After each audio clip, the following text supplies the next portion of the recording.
आप देखिए जिस जगह पे उन्होंने अपनी गाड़ी काफिला रोका गया है, रुकवाया गया है, जो भी कुछ है, वहां पर कोई फोटोग्राफर मौजूद नहीं था। वहां पर जो फोटो खींची गई हैं, वो फोटो खींची गई हैं खुद या तो एसपीजी के लोगों ने खींची होंगी, या उनके साथ आए हुए प्रधानमंत्री के साथ के लोगों ने किसी ने खींची होंगी। वहां पर किसी का भी और फोटोग्राफर मौजूद नहीं था। तो उन फोटो की यदि आप वो भी देख लीजिएगा, मेगा पिक्सल जो है, जो सारी चीजें आई हैं, तो चूंकि इत्तेफाक से मैं पंजाब सेक्रेटरिएट में ही था जिस समय इसका सब पूरी इंफॉर्मेशन आई, उसके बाद में आनंद आनंद तुरंत चूंकि एक कॉफी टेबल बुक है तो उसका कुछ करना था, तो उस सिलसिले में हम गए थे और मुख्यमंत्री के साथ मीटिंग होनी थी। तो उसी दौरान अचानक इस पर हुआ, तो मुख्यमंत्री ने सारी चीजें कैंसिल करके तुरंत सब डीजीपी और सबको बुला लिया तुरंत उसी समय। तो एक मेरे मित्र हैं जो यहाँ एडीजीपी हैं, वो पीएमओ के एसपीजी के चीफ थे, सिक्योरिटी चीफ थे पीएमओ के, प्रधानमंत्री के। तो उनसे मेरी बात हुई, मैंने कहा कि क्या है, जो खुद मुख्यमंत्री के सिक्योरिटी चीफ हैं उनसे बात हुई। सारी बातों पे जब लब्बो लुआब निकला तो वही चीज निकली कि आप बताइए ना कि जिस तरह से किया गया इस तरह से तो किया ही नहीं गया था, ये तो पूरा ब्रीच ही प्रधानमंत्री के स्तर पर हुआ है। लेकिन चूंकि वो प्रधानमंत्री है, हमें उनको उनके भी उसको रिस्पेक्ट को बनाए रखना है। कोई और ये सरकार का मसला है, ये सिक्योरिटी का मसला है, इसमें हम ये तो नहीं कह सकते हैं। तो इसको किसी तरीके से बैलेंस ही करना होगा, और क्या करेंगे। तो उन्होंने कहा एक दो को बलि चढ़ाना पड़ेगा। तो मतलब ये मैं शब्द बता रहा हूं जो चर्चा वहां ऑफिसर्स के बीच में, आईएएस ऑफिसर्स भी थे, आईपीएस भी थे, तो ये हो रही थी। चट्टोपाध्याय वो ऑफिसर हैं जो बीएसएफ में बड़े सक्सेसफुल ऑफिसर्स रहे हैं, चाइना और पाकिस्तान दोनों और तिब्बत के तीनों बॉर्डर के दौरान वो पूरा उसको देखते रहे हैं, वहां के आईजी रहे हैं, और उस दौरान उन्होंने संभाला है ये रेंज। तो आप समझते हैं कि वो इस समय डीजीपी हैं और बहुत ऑनेस्ट ऑफिसर्स में से गिने जाते हैं। तो आप ये समझिए कि ऐसे लोग हैं जिन्होंने बड़ा मतलब ऑफिशियली तो सर्जिकल स्ट्राइक नहीं कह सकते, वैसे बहुत सारी उन्होंने करी हुई है। तो हम लोग एक बार चट्टोपाध्याय और हम पिक्चर देखने गए थे, दोनों की फैमिली, और उस दौरान ही वो चूंकि सलमान खान वाली फिल्म थी कि वो कौन टाइगर जिंदा है क्या है, तो उसी दौरान वो बता रहे थे कि कैसे कैसे वो ऑपरेशंस में और क्या करते थे। तो मैं ये जानता हूं कि वो इतने अच्छे ऑफिसर्स हैं पंजाब में और ईमानदार भी हैं। तो वो जब डीजीपी है तो निश्चित रूप से वो ख्याल रखता है और चीजों का ध्यान रखता है। लेकिन फिर वही बात आ जा रही थी कि ऐन वक्त पे अचानक कहा जाएगा तो कुछ मिनट तो लगेंगे ना, ये तो ह्यूमन वो है। फिर देखिए प्रधानमंत्री ने गाड़ी कहां पर जाके रुकवाई, जहां से बॉर्डर 49 किलोमीटर पड़ता है उस पुल पे रुकवाई, जिससे बीएसएफ की रेंज आ जाए। और वो बीएसएफ की रेंज 50 किलोमीटर इसी प्रधानमंत्री ने की है।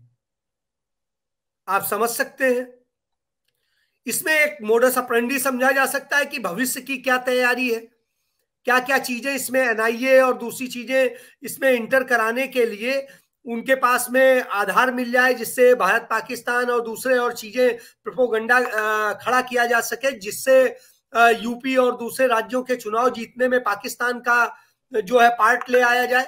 क्योंकि अभी उत्तर प्रदेश में जो स्थितियां हैं, अभी कल एक चर्चा में हम लोग थे, कल या परसों में रविकांत जी भी थे, हम लोग कह रहे थे कि इनके तर्कस में बड़े सारे तीर हैं जो ये खेला करते हैं चुनाव जीतने के लिए। तो आप इसको जो भी देख सकते हैं। तो ये सिर्फ और सिर्फ चुनावी दृष्टिकोण से काम करते हैं, इनका बहुत ज्यादा इस बात से मतलब नहीं होता है कि इन्हें बहुत प्रेम है या बहुत सारी चीजें अच्छे से करना है, सदनियत से करना है। तीसरी चीज, इन्हें मैंने एक डिबेट में पहले भी कहा था, चाहे ये जितना कानून वापस ले लें, कुछ कर लें, पंजाब में किसान या जो पंजाब के लोग हैं वो भारतीय जनता पार्टी को किसी स्थिति में एक्सेप्ट करने को तैयार नहीं है। नंबर एक। नंबर 2, कैप्टन अमरिंदर सिंह आज चुगे हुए नेता हो गए हैं, उनके साथ में क्यों खड़ा हुआ जाए इसका कोई रीजन नहीं है किसी के पास। तो इसलिए उनका कोई अस्तित्व अब बचा नहीं है, वो चाहे जो करेंगे करेंगे, क्योंकि उनका जब से यह कांग्रेस पार्टी को भी उनसे पिंड छुड़ाना पड़ा था, क्योंकि उन पर यह आरोप लग रहा था कि वो मोदी के लिए काम करते हैं, और इस कारण से कांग्रेस पार्टी की स्थिति खराब हुई। उन्होंने साल भर कांग्रेस को बैकफुट पे लाके खड़ा कर दिया था। तो आप समझ सकते हैं यही वजह है कि कैप्टन अमरिंदर सिंह का भाषण हो रहा है और 5% लोग भी नहीं है। तो आप ये समझिए कि जब ये हालत हो तो आप अनुमान लगा सकते हैं। तो ऐसी स्थिति में इस जगह खड़े होकर प्रोपेगेंडा करने का एक सिर्फ कारण ये है, और वो भी देखिए जब बीएसएफ आपकी है, इंटेलिजेंस ब्यूरो आपका है, और जब आप बॉर्डर शब्द जोड़ रहे हैं तो रॉ भी आपकी है। चंडीगढ़ में रॉ और इंटेलिजेंस ब्यूरो का दोनों का नॉर्थ वेस्ट इंडिया का हेडक्वार्टर है।